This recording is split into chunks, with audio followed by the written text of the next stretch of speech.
Hello everyone, welcome to my channel. আজকে আবারও চলে আসলাম নতুন একটি রেসিপি নিয়ে। আশা করি ভিডিওটি তোমাদের ভালো লাগবে। আজকে বানাবো ভেজ মোমো।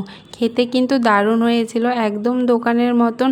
এভাবে বানালে দোকানের মোমো আর খেতে চাইবে না, মনে হবে বাড়িতেই তৈরি করে খাই। চলো তাহলে কি করে বানালাম এটাই তোমাদের সঙ্গে শেয়ার করি। সবার প্রথমে নিয়ে নিয়েছি দুটো কোয়াশ, ভালো করে গ্রেট করে অল্প লবণ দিয়ে 10 থেকে 15 মিনিটের মতন ঢেকে রেখে দিয়েছি। এখন এখানে ময়দার ডো তৈরি করে নেব। অল্প একটু লবণ দিয়ে ময়দার ডো তৈরি করে নিয়েছি।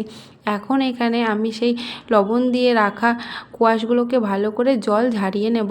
অল্প একটু তেল দিয়ে দেব এখানে রসুন কুচি, দিয়ে দেব গাজর কুচি, আর দিয়ে দেব পেঁয়াজ কুচি, দিয়ে নাড়াচাড়া করে নেব।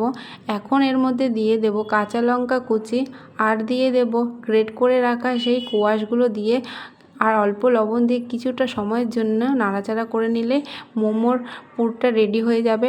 এখন ছোট ছোট লিচি কেটে নেব।